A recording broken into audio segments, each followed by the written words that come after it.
ना कि तुम्हारा मित्र सुदामा तुमसे मिलने आया था। इतना सुनकर ही मेरा नाथ, मेरा कृष्ण मेरे ऊपर आंसू बहाएगा।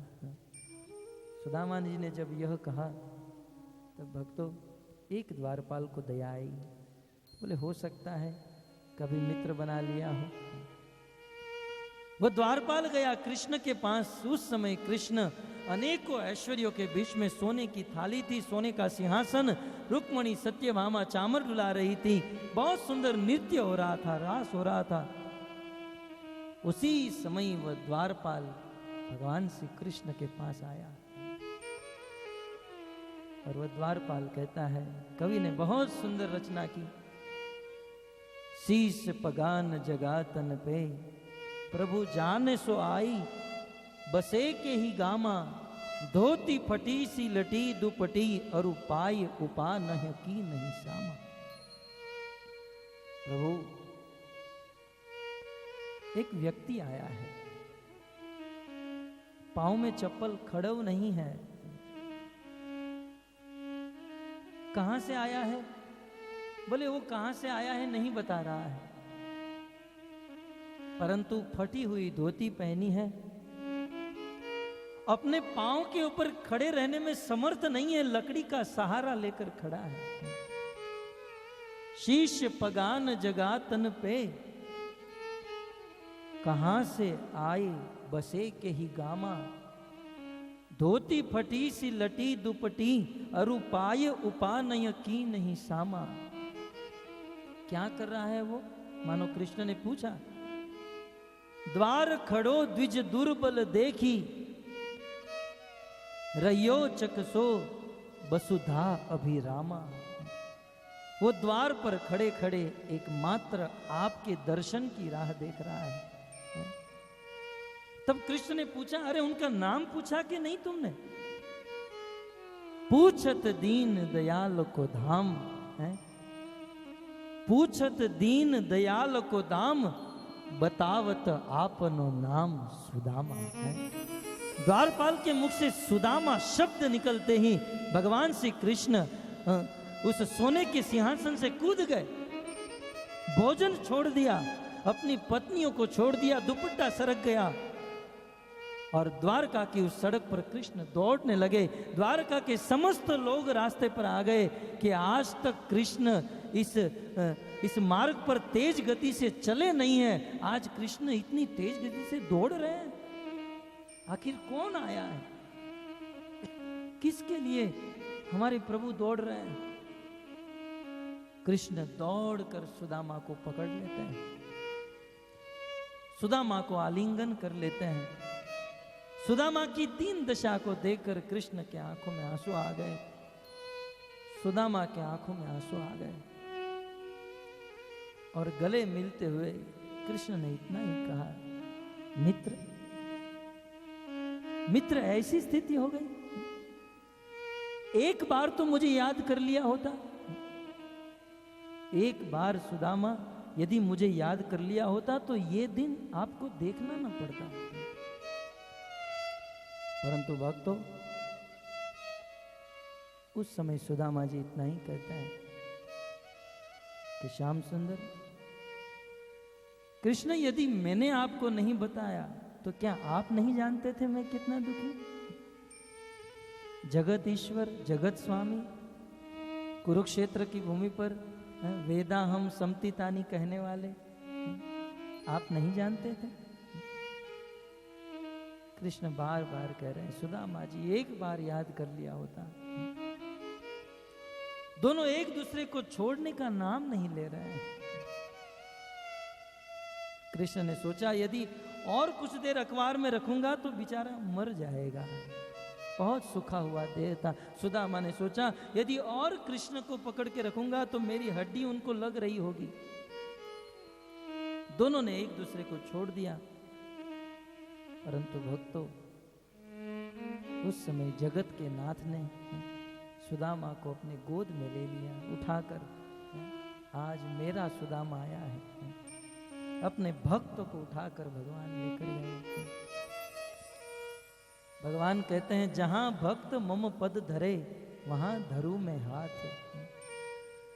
जहां मेरा भक्त अपना चरण रखता है वहां मैं मेरा हाथ रख देता हूं कि मेरे भक्त के पांव में चोट ना आए, कांटे या कंकर पत्थर न लगे। जहां भक्त मम पद धरे वहां धरू में हाथ, पीछे पीछे डोलू सदा में कभी ना छोड़ू साथ। कभी साथ नहीं छोड़ता। आप लोग कहोगे भागवत कथा, भीष्म स्तुति, कृष्ण सुदामा का क्या लेना देना है? भक्तों, ये आज ही का दिन है जिस दिन सुदामा जी कृष्ण को मिले थे, इसलिए मुझे ये घटना याद आ गई। अतः मेरा हृदय रुक नहीं पाया। कृष्ण सुदामा मिले हैं। कृष्ण ने सुदामा को अपने सोने के सिंहासन पर बिठाया, कृष्ण चरणों में बैठ गए। कर आओ। पत्नियां जल और पात्र लेकर आए, तब तक तो श्याम सुंदर सुदामा के चरण को अपने हाथ में लेकर देख रहे हैं। सुदामा के चरण को देखकर कृष्ण के हृदय में बहुत दुख हुआ। ऐसे बेहाल बिहावन सो, पग कंटक जाल लगे पुनि जोए, हाय महादुख पाए सखा तुम आए इते, नहीं किते दिन खोए।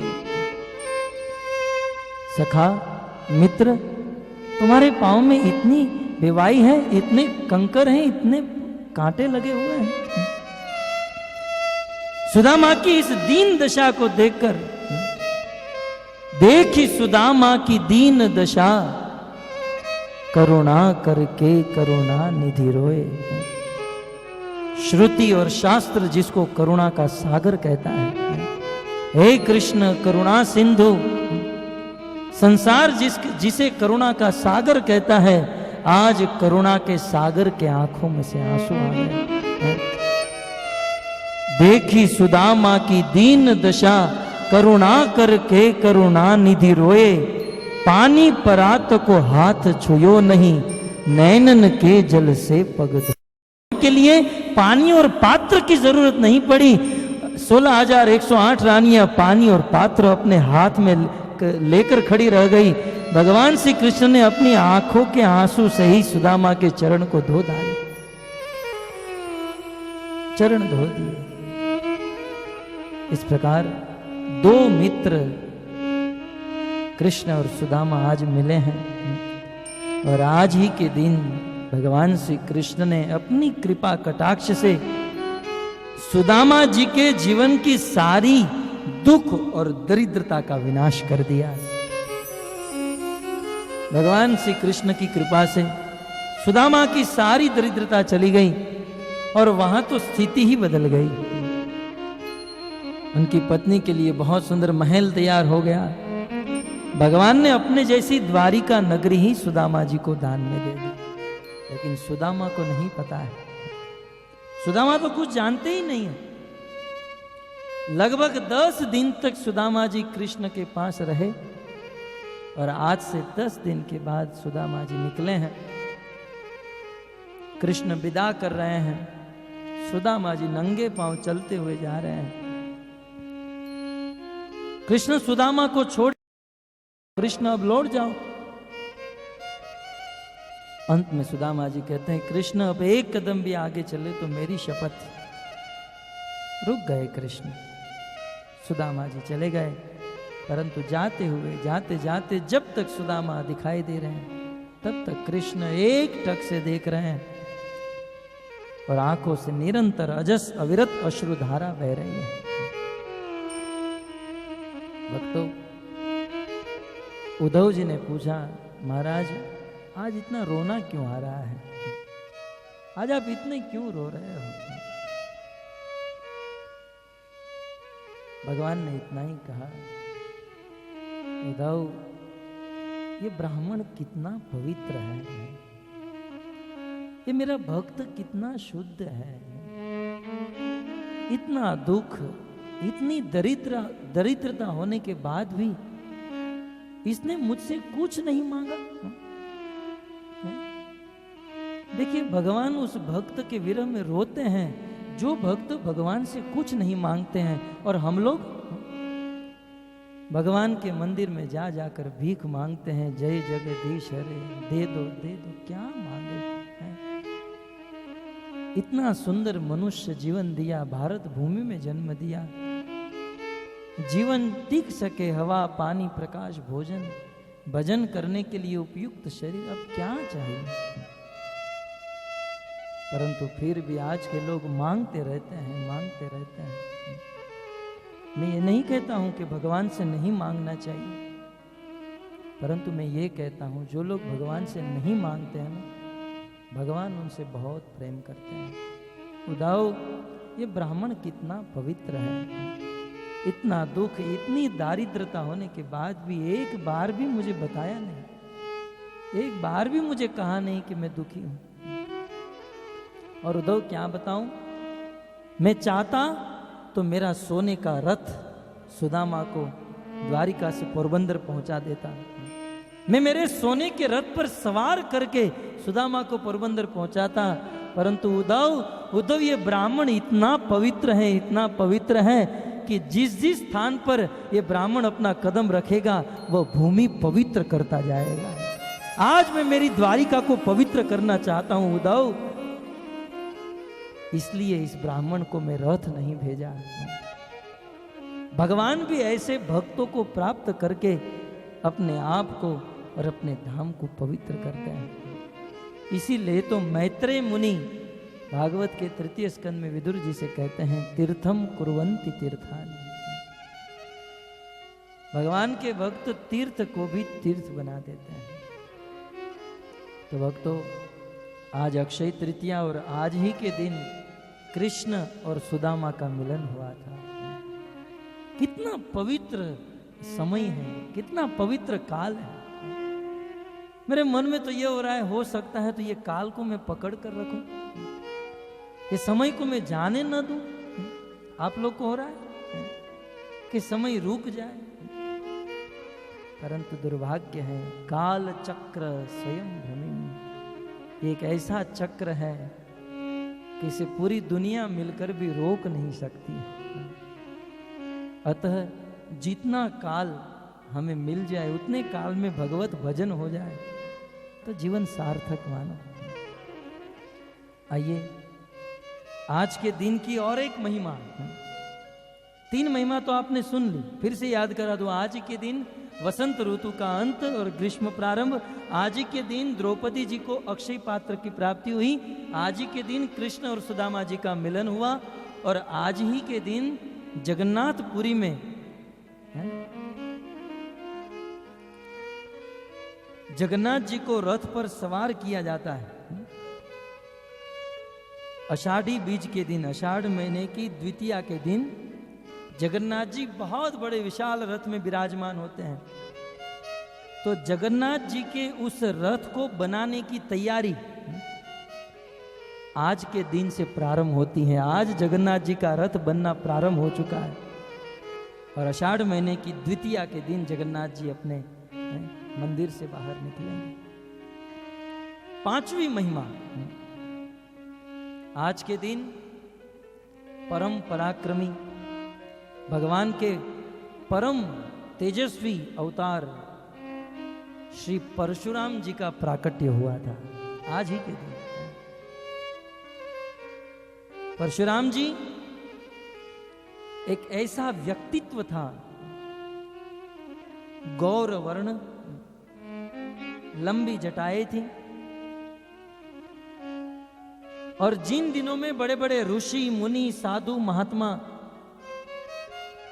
शास्त्र के सहारे लोगों को परास्त करते थे, उन दिनों परशुराम जी की यह मनोधारणा थी कि जगत में यदि शांति लानी है तो मात्र शास्त्र से काम नहीं होगा, शस्त्र हाथ में लेना पड़ेगा। क्योंकि जगत के दुष्ट लोग मात्र शास्त्र से नहीं मानेंगे, दुष्टों को सुधारने के लिए शस्त्र की आवश्यकता है। अतः परशुराम जी अपने साथ समस्त शस्त्रों को रखते थे और सुसज्जित तैयारी रखते थे। परशुराम जी के पास धनुष पर बाण चढ़ा हुआ ही रहता था, हाथ में परशु। जिन दिनों में क्षत्रिय अपने कंधे पर एक तरकस रखते थे, उन दिनों परशुराम जी अपने कंधे पर 2-2 तरकस रखते थे। ऐसे परशुराम जी का अवतार आज ही के दिन हुआ। भक्तों, परशुराम जी के जन्म की कथा बहुत विलक्षण है। अक्षय तृतीया के दिन इनका जन्म हुआ, अतः संक्षिप्त में परशुराम जी के जन्म की कथा आपके सामने प्रस्तुत करूं। भगवान श्री विष्णु से ब्रह्मा जी का प्राकट्य हुआ। ब्रह्मा जी के पुत्र हुए कुश, कुश के पुत्र हुए कुशनाभ, कुशनाभ के पुत्र हुए गाधी, और गाधी ने विवाह किया, और विवाह करने के बाद गाधी की एक पुत्री हुई जिसका नाम था सत्यवती।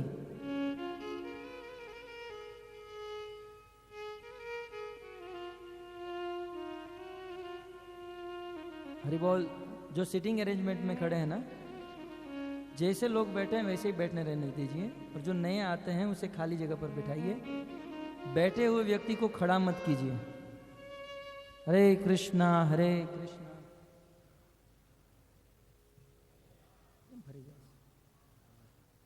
हरे कृष्णा कृष्णा कृष्णा हरे हरे।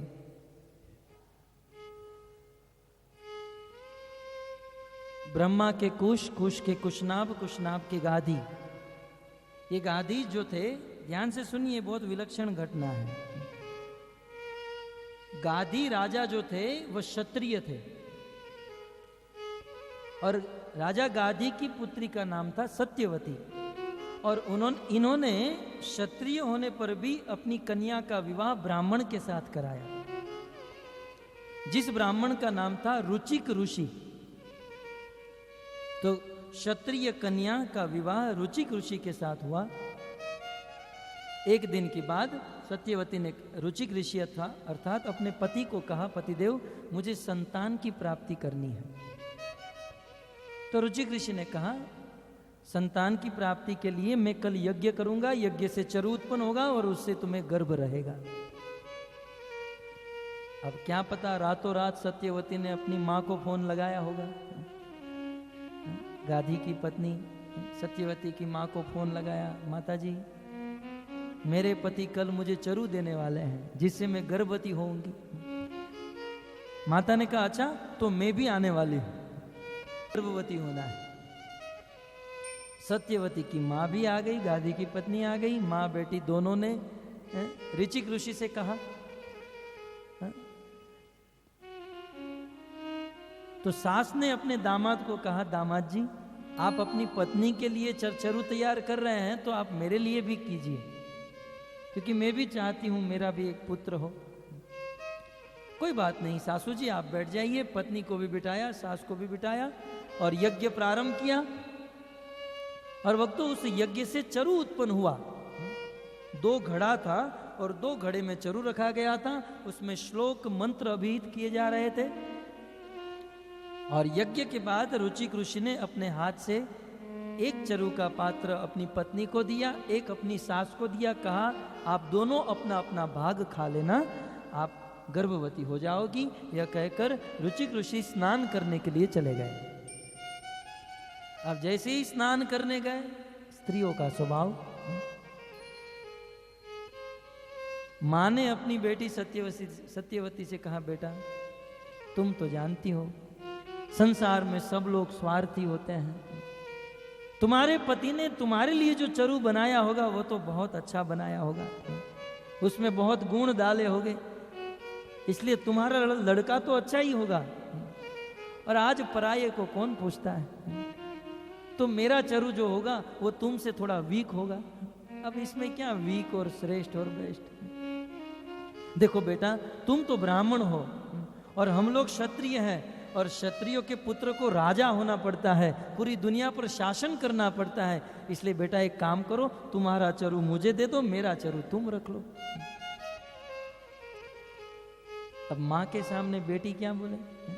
सत्यवती ने कहा ठीक है माता जी, आप चाहती हो तो आप मेरा चरू ले लो, आपका मुझे दे दो। दोनों ने चरू बदल दिया और चरू खा लिया। रुचिक ऋषि वापस आए रात को सोते समय। सत्यवती ने कहा आज तो हमने बहुत बढ़िया काम किया, तो लगता है इसने कुछ गड़बड़ की है। बताओ क्या बढ़िया काम किया? बोले बहुत सुंदर काम किया। क्या? बोले आपने मुझे जो चरू दिया था वो मैंने मेरी माँ को दे दिया और मेरी माँ का चरू मैंने खा लिया। रुचिक ऋषि ने सिर पर हाथ दे दिया, ये क्या किया तुमने? बोले क्या हुआ? बोले सारी गड़बड़ हो गई, पाखंड हो जाएगा संसार में। बोले क्या हुआ? बोले तुम जानती नहीं हो हम लोग ब्राह्मण हैं, इसलिए मैंने तुम्हारे लिए जो चरू तैयार किया था उसमें ब्राह्मण के गुण निहित किए थे। हमारा पुत्र ब्राह्मण होगा, ब्राह्मण स्वभाव वाला पुत्र होने के कारण उसमें ब्राह्मण के गुण डाले थे। और तुम्हारी माँ क्षत्रिय है, इसलिए मैंने उनको क्षत्रिय का गुण वाला पुत्र तैयार किया था, चरू तैयार किया था। तो अब क्या होगा? बोले अब तुम्हारी माँ क्षत्रिय होने के बाद भी उसके गर्भ से ब्राह्मण स्वभाव वाला पुत्र प्रकट होगा। इसीलिए गाधी राजा क्षत्रिय थे, परंतु चरू बदलने के कारण उनके पुत्र हुए विश्वामित्र। विश्वामित्र क्षत्रिय होने के बाद भी ब्राह्मणों का आचरण करते थे, वन में रहते थे, संन्यास धर्म का पालन करते थे और अपने आप को ब्राह्मण मानते थे। नहीं तो वे गाधी के पुत्र थे, क्षत्रिय के। और यहां पर हम लोग ब्राह्मण हैं, हमें शांत पुत्र की आवश्यकता है, परंतु तुम्हारे गर्भ से घोर स्वभाव वाला पुत्र उत्पन्न होगा। बोले मेरे गर्भ से घोर स्वभाव वाला पुत्र? पतिदेव ऐसा नहीं होना चाहिए, जीवन दुखमय हो जाएगा, आप इसका कुछ कीजिए। बोले मैं इतना तो कुछ नहीं कर सकता हूं, परंतु एक चीज अवश्य कर सकता हूं। बोले क्या? बोले तुम्हारा पुत्र जो घोर स्वभाव वाला होने वाला था, तो तुम्हारा पुत्र घोर स्वभाव वाला नहीं, तुम्हारे पुत्र का पुत्र घोर स्वभाव वाला होगा। और इसीलिए सत्यवती के पुत्र हुए जमदग्नि और जमदग्नि के पुत्र हुए परशुराम। आज ही के दिन जमदग्नि और उनकी पत्नी रेणुका, ये दोनों के संयोग से रेणुका के गर्भ से श्री परशुराम जी का आविर्भाव हुआ। बोले श्री परशुराम भगवान की जय।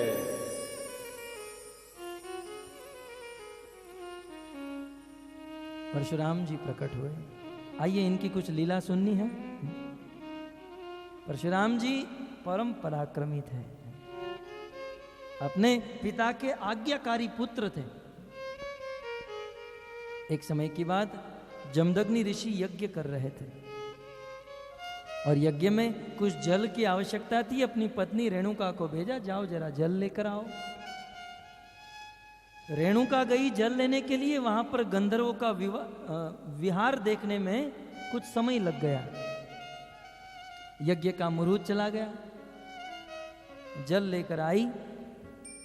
बोले इतनी देर क्यों हो गई?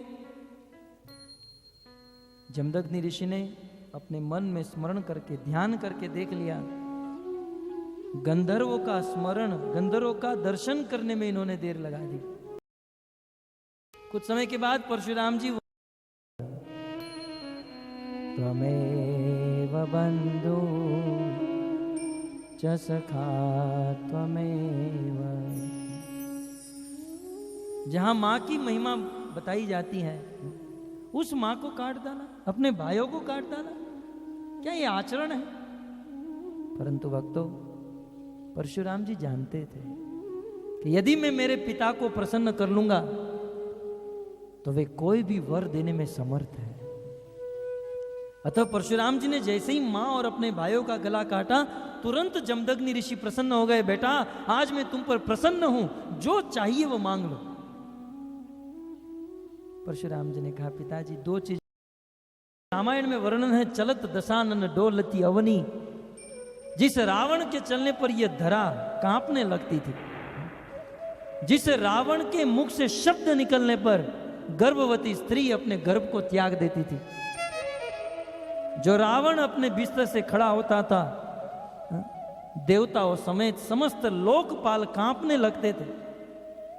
ऐसे रावण को सहस्त्रबाहु ने मच्छर की तरह पकड़ लिया और वह सहस्त्रबाहु पूरे पृथ्वी पर दिग्विजय करके जंगल के रास्ते से आ रहा था। जमदग्नि ऋषि के आश्रम में पहुंचा और कहा, हमारी सेना में हजारों लोग हैं, हम सबको बहुत भूख लगी है, हमारे लिए भोजन की व्यवस्था कीजिए। जमदग्नि ऋषि ने कहा, आप स्नान करके आइए, आपके लिए भोजन तैयार करेंगे। 10-15 मिनट के बाद स्नान करके आए, पूरी सेना के लिए भोजन हुआ। सब ने पेट भर के भोजन किया। भोजन करने के बाद सहस्त्रबाहु के मन में प्रश्न उठा कि जंगल में रहने वाला फक्कड़ बाबा हजारों लोगों के भोजन की व्यवस्था और वो भी तत्कालीन कर दी, सबने पेट भर के भोजन कर लिया। बोले इसका राज क्या है? जमदग्नि ऋषि कृपया करके आप बताइए कि इसका राज क्या है। तब जमदग्नि ऋषि ने कहा कि मेरे पास कामधेनु गाय है और उस गाय की कृपा से मैं जितना चाहूं उतना भोजन प्रकट कर सकता हूं। तुरंत सहस्त्रबाहु की नीयत बिगड़ी। बोले महाराज, ये गाय आपके आश्रम में रहने योग्य नहीं, हमारे महल में रहने योग्य है। आप फक्कड़ बाबा, आपको ये गाय की क्या जरूरत, मुझे तो मैं लेकर जाऊंगा। जमदग्नि ऋषि ने कहा, भोजन करना है उतना करो, गाय मैं नहीं दूंगा। बोले मैं लेकर जाऊंगा, नहीं दूंगा। लेकर छीना झपटी हुई। उसी समय वहीं पर युद्ध हुआ और जिसके घर का भोजन खाया था सहस्त्रबाहु ने उसी को मार डाला। मर गए जमदग्नि ऋषि। अपने पति को मरते हुए देख पत्नी रेणुका ने 21 बार अपनी छाती को पीटा था। सहस्त्रबाहु चला गया कामधेनु गाय लेकर। उसी समय तत्काल परशुराम जी आए, अपनी मां को रोते हुए देखा। बोले क्या हुआ मैया? पिता की मृत्यु। और उसी समय परशुराम जी ने सोचा संसार के सभी क्षत्रिय बिगड़ गए हैं और संसार का शासन क्षत्रियों के हाथ में है। अतः परशुराम जी ने अपने हाथ में अपना दिव्य परशु उठाया, सहस्त्रबाहु की सहस्त्र भुजाओं को काटा, सहस्त्रबाहु का वध किया, सारी सेना का वध किया, इस पृथ्वी पर रहने वाले समस्त क्षत्रियों का विध्वंस कर दिया और इस दुनिया का राज्य परशुराम जी ने ब्राह्मणों के हाथ में दे दिया। ब्राह्मणों, आप राज करो और संसार को चलाओ। परशुराम जी ने ब्राह्मणों को राजा बनाया। लेकिन जिसका जो स्वभाव होता है ना, वही कर सकता है। ब्राह्मण लोग राजा की सीट पर बैठ गए, लेकिन ब्राह्मण लोग अपने स्वभाव से मजबूर होते हैं। ब्राह्मणों को लड्डू खिला दो, अच्छा भोजन करा दो, थोड़ी सी दक्षिणा दे दो, परम प्रसन्न हो जाएंगे। कुछ समय के बाद क्षत्रियों का बढ़ावा हुआ। क्षत्रियगण ब्राह्मणों को अपने अपने घर पर बुलाने लगे, ब्रह्म भोजन कराए, दक्षिणा दीक्षा भिक्षा दी और इस प्रकार से ब्राह्मणों को भोजन सेवा करके ब्राह्मणों को अपने वश में कर लिया। क्षत्रियों ने फिर से ब्राह्मणों को हटाकर राज्य को प्राप्त किया। परशुराम जी ने देखा फिर से क्षत्रियों का उत्थान हुआ। इस भूमि पर यह दुष्ट क्षत्रिय का उत्थान फिर से अपना दिव्य परशु उठाया और इस पृथ्वी पर रहने वाले समस्त क्षत्रियों का विध्वंस किया। भक्तों, इस प्रकार 1-2 बार नहीं, परशुराम जी ने देखा था मेरी मां ने 21 बार छाती को पीटा था। अतः परशुराम जी ने 21 बार इस संसार में रहने वाले क्षत्रियों का विध्वंस किया। ऐसे परम पराक्रमी अवतार परशुराम जी का आज प्राकट्य दिन है। आज ही परशुराम जी इस पृथ्वी पर अवतरित हुए थे। अतः यह अक्षय तृतीया बहुत पवित्र मानी जाती है और इसी के साथ आज के दिन की छठी महिमा। आज ही के दिन अक्षय तृतीया के दिन ही देवी गंगा शिव जी की जटा से इस पृथ्वी लोक पर आई। आज ही के दिन गंगा का अवतरण हमारे भारत भूमि पर हुआ था। देवी गंगा की कथा आप सब जानते हैं। राजा सगर के 60,000 पुत्र जब भगवान कपिल देव का अपराध करके भस्मीभूत हो गए तब उस 60,000 पुत्रों का उद्धार करने के लिए राजा सगर के पुत्र असमंजस ने बहुत प्रयास किया, परंतु कुछ नहीं कर पाए। असमंजस के पुत्र हुए अंशुमान।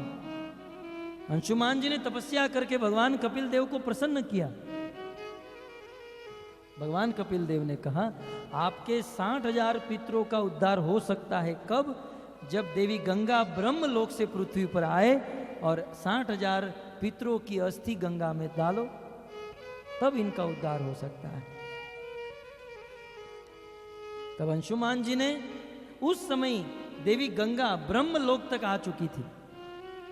भगवान वामन ने जब 2 कदम में पूरे ब्रह्मांड को नापा, 1 कदम से पृथ्वी के नीचे के लोग अतल वितल तलातल पाताल रसातल, और दूसरे कदम से पृथ्वी के उच्च लोक, जनलोक, मरलोक, स्वर्गलोक, तपलोक, सिद्धलोक और ब्रह्मलोक, जब अपने चरण से ऊपर के लोगों को नाप रहे थे, तब भगवान वामन देव का अंगूठा इस ब्रह्मांड के कवर को फोड़ दिया।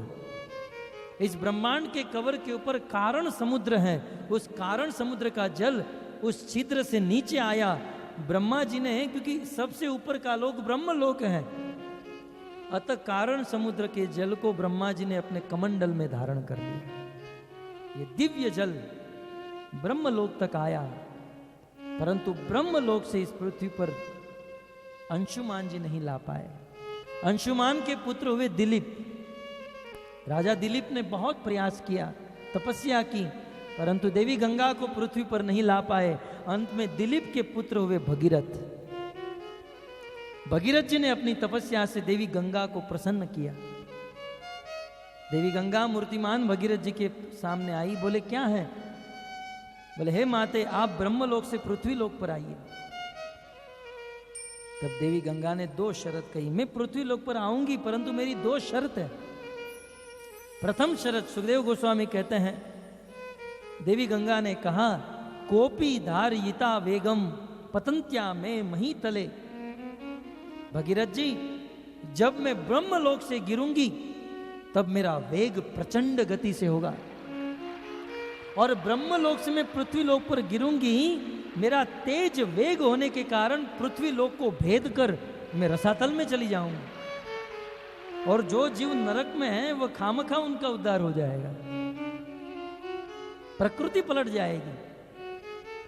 अतः पहली शर्त मेरी यह है, ऐसी व्यवस्था करो जिससे मेरा वेग कम हो जाए। तब भगीरथ जी सोचने लगे।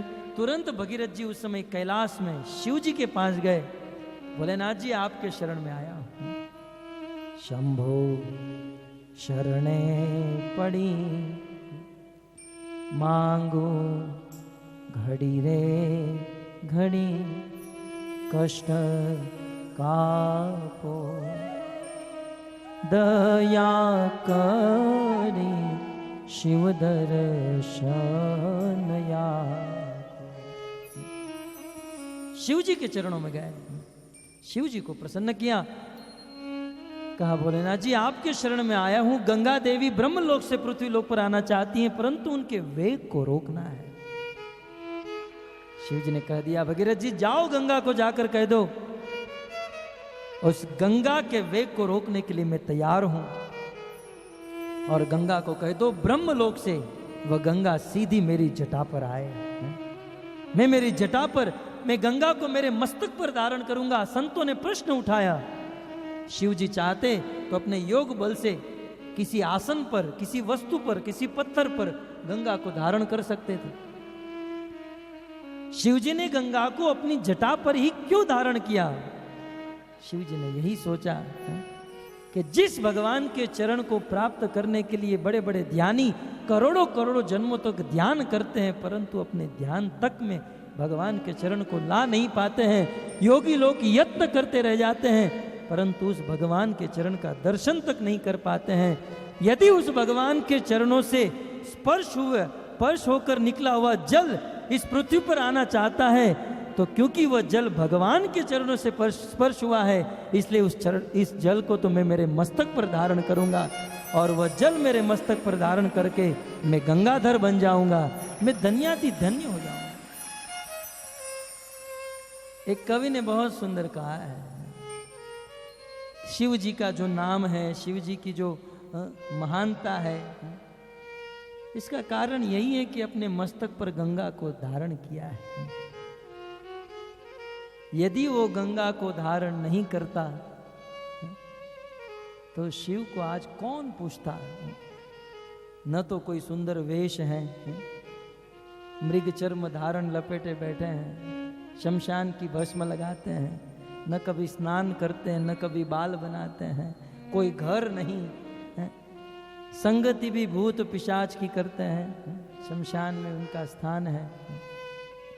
धन्य है वह शिव जिन्होंने अपने मस्तक पर गंगा जी को धारण किया, पवित्र हो गए, तीनों लोक में अमर हो गए। तो गंगा देवी की प्रथम शर्त को पूर्ण की, और अब भगीरथ जी कहते हैं दूसरी शर्त क्या है। बहुत कड़ी शर्त थी। कहते हैं किम न चाहम न भूम यास्य नरा मैया मृजंत्यघम। गंगा देवी कहती हैं भक्तों इसी गंगा के पुत्र हो गए देवव्रत पितामह भीष्म।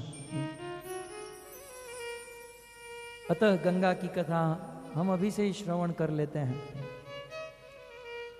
तो गंगा जी ने दूसरी शर्त रखी जो बहुत कठिन थी। गंगा जी ने कहा जब मैं पृथ्वी लोक पर आऊंगी तो करोड़ों करोड़ों लोग अपने अनेकों पाप लेकर आएंगे, मुझ में स्नान करेंगे, अपना सारा पाप मुझ में छोड़कर चले जाएंगे। वो तो पवित्र हो जाएंगे और मैं पाप वाली हो जाऊंगी। तो धीरे धीरे धीरे मेरा पाप बढ़ते जाएगा, फिर मेरा पाप दूर करने वाला कौन होगा। पृथ्वी पर आने के लिए गंगा को भी डर लग रहा है, क्योंकि ये लोक ही ऐसा है, भरोसा नहीं मनुष्य का,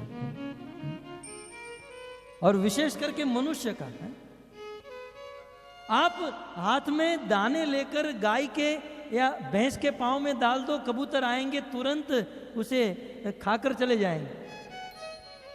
लेकिन हाथ में खड़े रहकर दाने खिलाने का प्रयास करो, भूल से भी एक कबूतर नहीं आएगा। मनुष्य के बाजू में कितना भी दाना पड़ा हो और खड़े रहकर कहो कबूतर कबूतर, नहीं आएगा।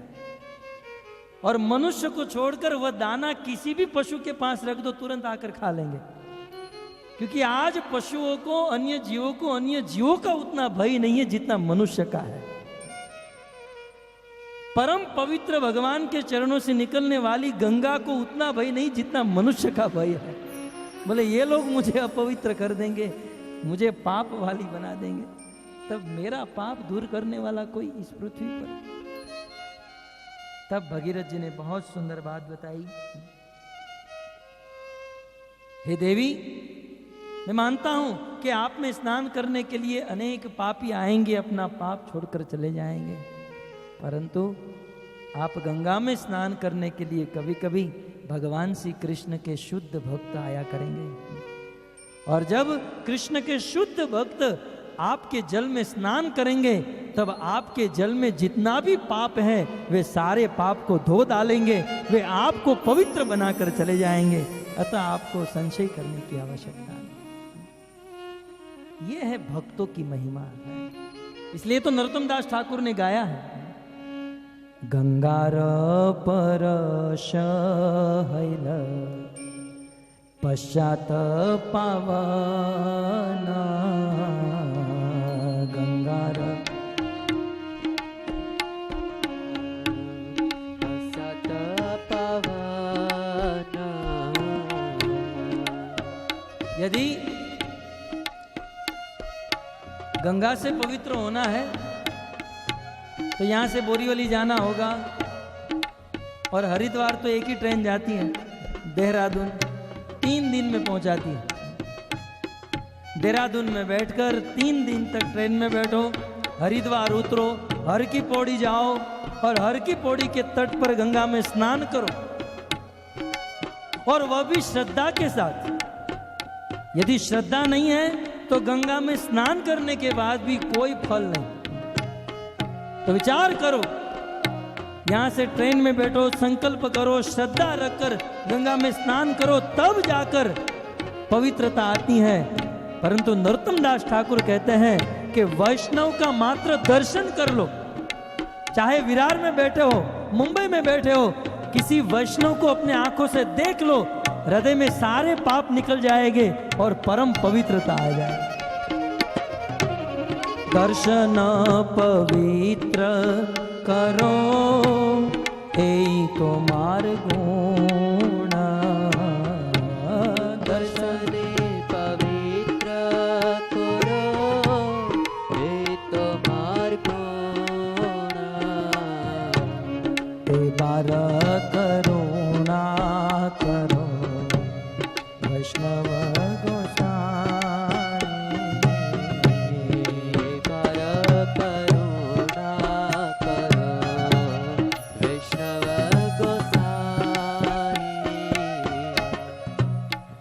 आज ही के दिन देवी गंगा ब्रह्मलोक से इस पृथ्वी लोक पर आई थी। यह है आज के दिन की छठी महिमा। अब संक्षिप्त में सुन लीजिए, समय हो चुका है। मैंने पहले ही कहा, काल चक्र में हम लोग बंधे हुए हैं। और सत्य बताऊं ना, तो सुख का समय बहुत तुरंत निकल जाता है। क्या हमें यह भी ज्ञान रहा कि 2 घंटे बीत गए? लगता है 2 मिनट भी नहीं हुआ। यह है भगवत कथा की महिमा। 10 बज गए, 10 नहीं 10-20 हो गया। खैर इतना ही समझिए, आज का यह अद्भुत दिन, आज ही के दिन इस पृथ्वी के समस्त भार को दूर करने के लिए और सहस्त्र कवच असुर का वध करने के लिए धर्म के पुत्र के रूप में भगवान नर और नारायण का जन्म हुआ था। आज ही के दिन नर नारायण का जन्म हुआ और आज भी भगवान नर नारायण बद्रीनाथ धाम में उपस्थित हैं और वहां खड़े रहकर भारत में रहने वाले समस्त मनुष्य के बदले वे खुद तपस्या कर रहे हैं। भगवान नर नारायण ने सोचा, भारत में रहने वाला और मुंबई में रहने वाला व्यक्ति इतना बिजी है, कथा में भी समय से नहीं पहुंच सकता है, क्या करे बेचारे, परवश है। भगवान ने सोचा कि भारत में रहने वाले मनुष्य के बदले मैं तपस्या करूंगा। और भक्तों, यदि भगवान हमारे बदले तपस्या न करते तो यह संसार कब का जलकर राख हो गया होता, क्योंकि संसार में पाप कम नहीं हो रहे हैं। अरे जिस भूमि पर गायों को काटा जा रहा हो, गाय का खून गिर रहा हो, वो भूमि स्थान पर नहीं रह सकती है, कब का प्रलय हो चुका होता। परंतु धन्य है कि भगवान हमारे बदले तपस्या कर रहे हैं। संतों ने कहा है कि हम मनुष्य के, भारतवर्ष में रहने वाले मनुष्य के लिए भगवान नर और नारायण बद्रीनाथ धाम में तपस्या कर रहे हैं। यदि साल में एक बार हम भगवान नर नारायण के पास बद्रीनाथ धाम में जाकर भगवान को प्रणाम करते हैं, नमन करते हैं, तो उनकी तपस्या का सारा फल हमको प्राप्त हो जाता है। तो ऐसे परम फलदायी भगवान नर नारायण का जन्म आज ही के दिन हुआ। और आज ही के दिन 8वीं महिमा, आज ही के दिन समस्त देवता भगवान नर नारायण की पूजा करने के लिए बद्रीनाथ धाम में अवतरित होते हैं और बद्रीनाथ धाम का द्वार अक्षय तृतीया के दिन खुल जाता है। पूरे वर्ष तक बंद रहता है, आज ही के दिन खुलता है। अक्षय तृतीया अद्भुत तिथि, छोड़ने का मन नहीं हो रहा है। आज के दिन की 9वीं महिमा, आज ही के दिन भगवान श्री कृष्ण आज नाथ द्वारा में भगवान श्रीनाथ जी उपस्थित है। साक्षात स्वयंभू भगवान के प्रपौत्र वज्रनाभ के द्वारा प्रस्थापित विग्रह, ये कोई किसी ने बनाए नहीं है। नाथ द्वारा में जो श्रीनाथ जी हैं, ये कोई बनाने नहीं गया, स्वयंभू। माधवेंद्रपुरी को भगवान ने स्वप्न दिया कि मैं इस पृथ्वी में गड़ा हुआ हूं, आप मुझे बाहर निकालिए। माधवेंद्रपुरी ने बाहर निकाला और गिरिराज गोवर्धन की तलहटी में उनकी प्रस्थापना की। और फिर अंग्रेज मुसलमानों के भय से, औरंगजेब आदि मुसलमानों के भय से उस भगवान श्रीनाथ जी को, गोपाल जी को गोवर्धन से श्रीनाथ जी नाथ द्वारा में लाया गया, परंतु उस श्रीनाथ जी ने, गोपाल जी ने माधवेंद्रपुरी को आज ही के दिन कहा था कि हे माधवेंद्रपुरी जी, गर्मी की ऋतु प्रारंभ हो गई है। आपने देखा ना, आज ही ग्रीष्म ऋतु प्रारंभ हुई, और आज ही के दिन भगवान श्रीनाथ जी ने माधवेंद्रपुरी को स्वप्न में कहा था कि गर्मी की ऋतु प्रारंभ हो गई है, मुझे गर्मी लग रही है, अतः आप मेरे पर चंदन का लेप करो। चंदन बहुत शीतल होता है। तो मलई पर्वत का चंदन माधवेंद्रपुरी लाने के लिए निकले। आज से भगवान के शरीर पर चंदन लगाया जाता है 1 महीने तक। भक्तों का यह भाव है, भगवान कोई पत्थर नहीं है। जैसे हम हमारे बालक से प्रेम करते हैं, उसी प्रकार भगवान एक संवेदनशील व्यक्ति है, जिसका ध्यान रखना होता है, उसे गर्मी न लगे। चंदन शीतल होता है, अतः भगवान के ऊपर आज से चंदन का लेप लगाया जाता है। और साक्षात श्रीनाथ जी ने अपने मुख से कहा है कि आज से मुझ पर चंदन का लेप लगाओ। तो आज से चंदन यात्रा प्रारंभ होती है अंतर्राष्ट्रीय कृष्ण भावनामृत संघ में। इस्कॉन में आज से समस्त मंदिरों में भगवान श्री राधा कृष्ण को चंदन लगाया जाता है। और भक्तों, आज के दिन की 10वीं महिमा, आज ही के दिन भगवान का अन्य एक अवतार हयग्रीव अवतार हुआ था। ब्रह्मा जी के हाथों से मधु और कैटव नाम के असुर ब्रह्मा जी से वेद चुराकर भाग गए। ब्रह्मा जी के वेदों की रक्षा करने के लिए आज ही के दिन भगवान विष्णु ने हयग्रीव नामक अवतार धारण किया। और आज ही के दिन अक्षय तृतीया के दिन सतयुग और त्रेता युग का प्रारंभ हुआ। सतयुग की अवधि अक्षय तृतीया से प्रारंभ होती है और त्रेता युग की अवधि आज ही के दिन अक्षय तृतीया से प्रारंभ होती है। और भक्तों, आज हम सब भागवत कथा सुनने के लिए जुटे हैं, इसलिए 13वीं और अंतिम अक्षय तृतीया की महान महिमा सुनिए। आज ही के दिन श्री वेद व्यास जी ने गणेश जी को कहा था कि अब मैं श्रीमद् भागवत बोलने जा रहा हूं गणेश जी, अब आज ही के दिन से आप श्रीमद् भागवतम को लिखना प्रारंभ कीजिए। आज अक्षय तृतीया के दिन से ही गणेश जी ने श्रीमद् भागवत को लिपिबद्ध करना प्रारंभ किया और वेद व्यास जी ने इसका उच्चारण करना प्रारंभ किया। तो भक्तों, आज श्रीमद् भागवत का प्रथम दिन है और प्रारंभ में मैंने आपको कहा, किसी भी कार्य को संपन्न करने के लिए देश, काल और पात्र। तो देश परम सुंदर भारत भूमि, सुसंस्कृत परम पवित्र भूमि हमारे पास, और परम सुंदर काल है। वैसे तो भगवत कथा, भगवत नाम लेने के लिए काल देखा नहीं जाता है, क्योंकि वशिष्ठ जी ने राजा दशरथ को क्या कहा कि जिस समय भगवान राम राजा बनेंगे वही सबसे अच्छा काल होगा। हम जिस समय में भगवान की कथा सुने, भगवान का नाम ले, वही सबसे अच्छा काल। लेकिन भगवान का योग कि यहां विरार के भक्तों को एक कथा का फल देना नहीं चाहते थे, 1000 कथा का फल एक ही कथा सुनकर देना चाहते थे। इसलिए आज अक्षय तृतीया। तो बहुत सुंदर देश है, बहुत सुंदर काल है, परंतु एक गड़बड़ी है, कथा सुनने के लिए पात्र अच्छा नहीं है। मेरे अलावा यदि कोई अच्छा वक्ता होता तो ठीक रहता था, परंतु अब क्या करें। गुजराती में कथा कहावत है ना, नहीं मामा करता काणो मामो शू खोटो। तो हम कोई शुद्ध भक्त नहीं है, कोई पवित्र व्यक्ति नहीं है, न तो हमारे अंदर कोई भाव है, न भाषा है, हम एक साधारण आदमी हैं। परंतु इतना आप सबको विश्वास दिलाते हैं कि हम जो भी बोलेंगे शास्त्र से बोलेंगे।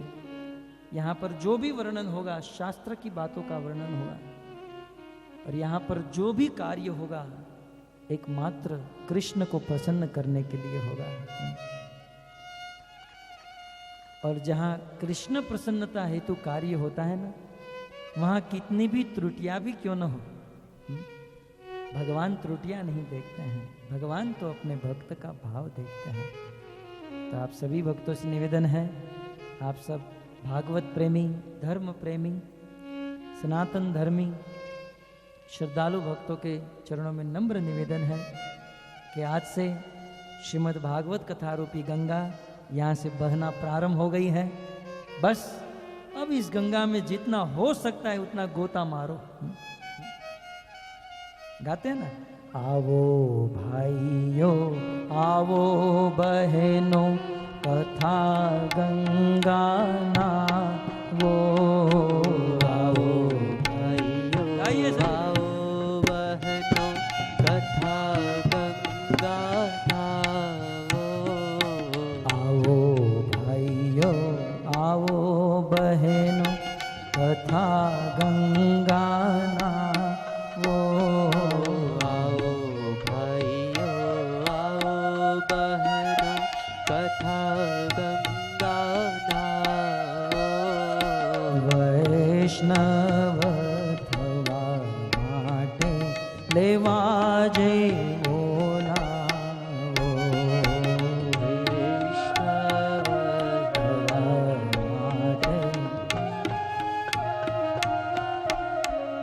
क्षमा कीजिए, हमारे पास समय बहुत कम है, नहीं तो गान बजान कथा कीर्तन सब होता लेकिन हम सब लोग समय की मर्यादा में बंधे हैं। समय अतिक्रमण हो चुका है। श्रीमद् भागवत की आज संक्षिप्त में महिमा, अक्षय तृतीया के दिन ही वेदव्यास जी ने श्रीमद् भागवत को लिपिबद्ध करना प्रारंभ किया।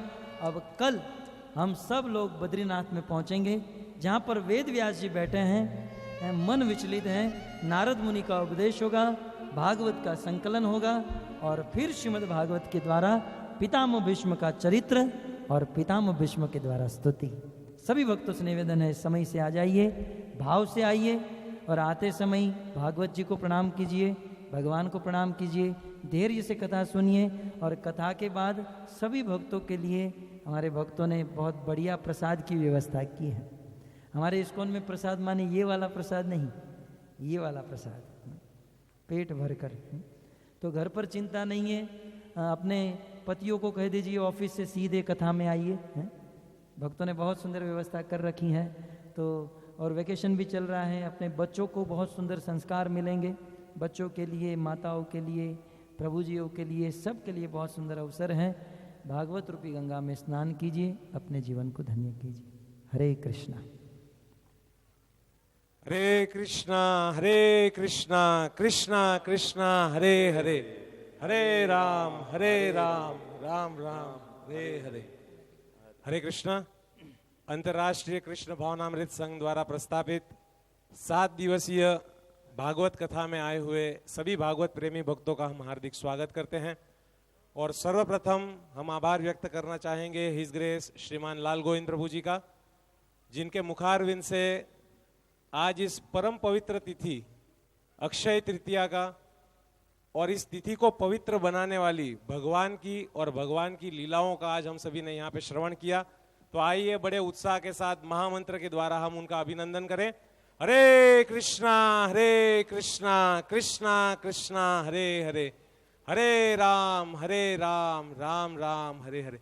सभी भक्तों से विनंती है, अपने स्थानों पे केवल 2 मिनट के लिए बने रहें, कल के लिए कुछ महत्वपूर्ण सूचनाएं हैं।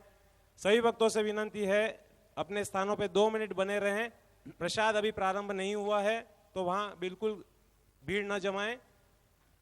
तत्पश्चात हम आप सभी का आभार व्यक्त करना चाहेंगे, जो यहाँ पे अपनी महत्वपूर्ण उपस्थिति रख के इस भागवत कथा को सफल बना रहे हैं। तो सभी भक्त जो यहाँ पे आए हैं उन सभी के लिए भी हम महामंत्र का उच्चारण करेंगे। हरे कृष्णा कृष्णा कृष्णा हरे हरे, हरे राम राम राम हरे हरे। आज कथा का प्रथम सत्र था और आप सभी जानते हैं कि इतने विशाल आयोजन में समय और बहुत श्रम होता है। तो आज हमारी कथा जो है कुछ विलंब से प्रारंभ हुई, इसीलिए हम आप सभी से क्षमा चाहते हैं। और आज कथा को हमने आधे घंटे के लिए यहाँ एक्सटेंशन भी दिया, लेकिन कल से ये कथा ठीक 7 बजे प्रारंभ हो जाएगी। 7 बजे यहाँ पे कीर्तन होगा और ठीक 7:30 बजे यहाँ से कथा प्रारंभ हो जाएगी और कथा 10 बजे विराम होगी। तो आप सभी भक्तों से विनंती है कि कल समय से आइए। और इस कथा के आयोजन में अनेक भक्तों ने हमारा सहयोग किया है। यहाँ पे इस कथा को सफल बनाने के लिए इतना विस्तार से जो आयोजन हुआ है, तो मैं सर्वप्रथम विनंती करता हूँ श्रीमान डॉक्टर बड़े प्रभु से कि वे कृपया यहाँ मंच पे आएं और हिज ग्रेस श्रीमान लाल गोविंद प्रभु जी के हस्तकमलों से भगवान की छवि एवं पुष्पहार आशीर्वाद स्वरूप स्वीकार करें। पुरुषोत्तम बड़े प्रभु आ रहे हैं, आइए महामंत्र से इनका हम स्वागत करें। हरे कृष्णा कृष्णा कृष्णा हरे हरे, हरे राम राम राम हरे हरे। साथ ही साथ मैं विनंती करता हूं पुखराज प्रभु से विनंती है कृपया यहाँ मंच पे आए। हरे कृष्णा कृष्णा कृष्णा हरे हरे, हरे राम राम राम हरे हरे। पुखराज वैष्णव प्रभु से मेरी विनंती है कृपया मंच पे आए। और साथ ही साथ मैं विनंती करता हूं रसिक प्रभु जो बाहर सेवा में हैं, उनसे भी मेरी यह विनंती है कि रसिक प्रभु तुरंत यहाँ मंच पे आ जाएं। आज के इस सुंदर आयोजन में इन सभी भक्तों ने बहुत ही सुंदर भूमिका निभाई है, तो रसिक प्रभु और पुखराज प्रभु यहाँ आ रहे हैं, तो आइए बड़े उत्साह के साथ महामंत्र से हम उनका स्वागत करें। हरे कृष्णा कृष्णा कृष्णा हरे हरे, हरे राम राम राम हरे हरे। रसिक प्रभु जब तक यहाँ मंच पे आए तब तक आप सभी भक्तों के लिए एक सूचना, छोटे बच्चों के साथ जो भी माताएं हैं उनसे हमारी यह विनंती है कि आप सभी अपने बच्चों का ध्यान रखिए। रसिक प्रभु यहाँ उपस्थित हैं, तो रसिक प्रभु का हम आभार व्यक्त करेंगे महामंत्र से। हरे कृष्णा कृष्णा कृष्णा हरे हरे, हरे राम राम राम हरे हरे। हरे कृष्णा कृष्णा कृष्णा हरे हरे, हरे राम राम राम हरे हरे।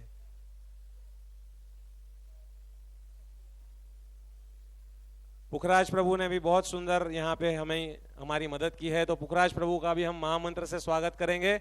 हरे कृष्णा कृष्णा कृष्णा हरे हरे, हरे राम राम राम हरे हरे।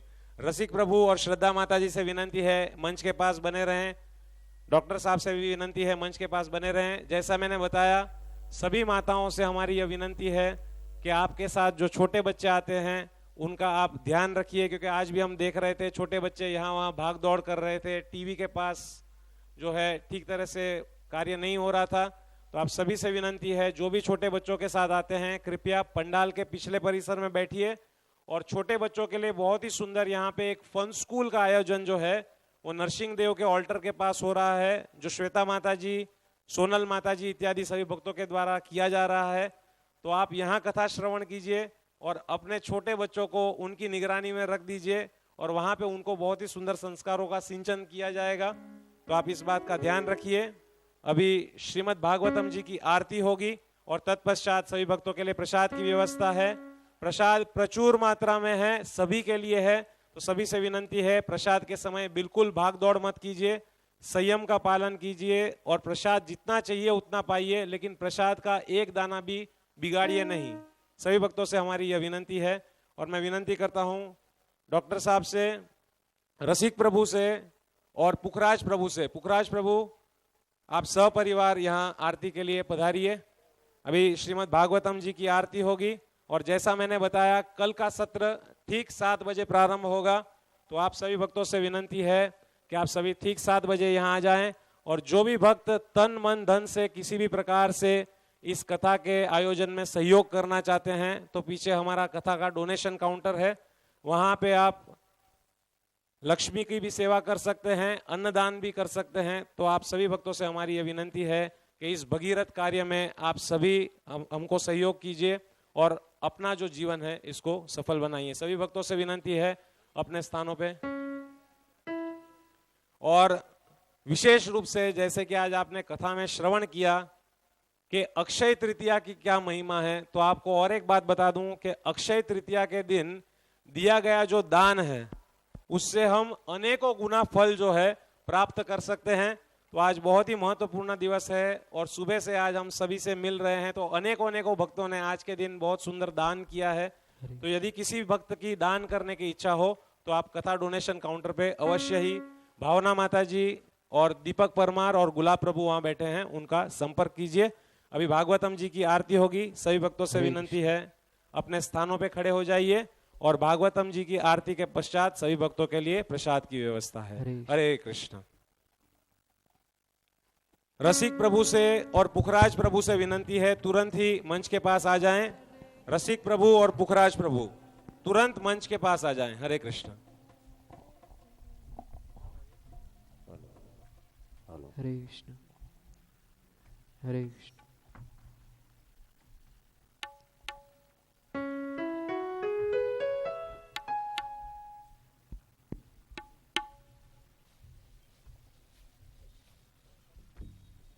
आरती अति पावन पुराण की, आरती अति पावन पुराण की, धर्म भक्ति विज्ञान खान की, धर्म भक्ति विज्ञान खान की, महापुराण भागवत निर्मल, महापुराण भागवत निर्मल, सुख मुख विगलित निगम कल्प फल, सुख मुख विगलित निगम कल्प फल, परमानंद सुधारसमय कल, परमानंद सुधारसमय कल, लीलारती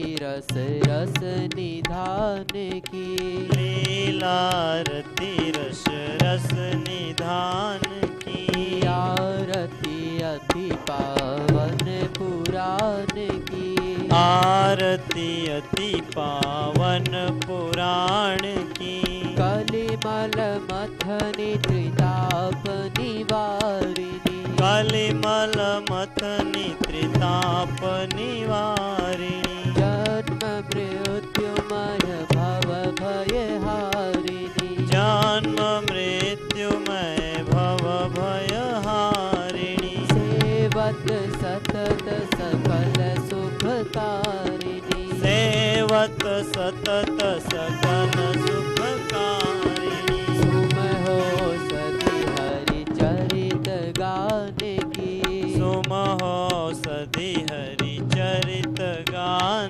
की, आरती अति पावन पुराण की, आरती अति पावन पुराण की, विषय विलास विमोह विनाशिनी, विषय विलास विमोह विनाशिनी, विमल विराग विवेक विकासिनी, विमल विराग विवेक विकासिनी, भगवत तत्व रहस्य प्रकाशिनी, भगवत तत्व रहस्य प्रकाशिनी, परम ज्योति परमात्म ज्ञान की, परम ज्योति परमात्म ज्ञान की, आरती अति पावन पुराण की, आरती अति पावन पुराण की, परमहंस मुनि मन उल्लासिनी, परमहंस मुनि मन उल्लासिनी, रसिक हृदय रस रास विलासिनी, रसिक हृदय रस रास विलासिनी, भुक्ति मुक्ति रति प्रेम सुदासिनी, मुक्ति रति प्रेम सुदासिनी, कथा किंचन प्रिय सुजान की, कथा किंचन प्रिय सुजान की, आरती अति पावन पुराण की, आरती अति पावन पुराण की, धर्म भक्ति विज्ञान खान की, धर्म भक्ति विज्ञान खान की, हरे कृष्ण कृष्ण कृष्ण हरे हरे, हरे राम राम राम हरे हरे हरे कृष्णा कृष्णा कृष्णा हरे हरे हरे राम राम राम हरे हरे हरे कृष्णा कृष्णा कृष्णा हरे हरे हरे राम राम राम हरे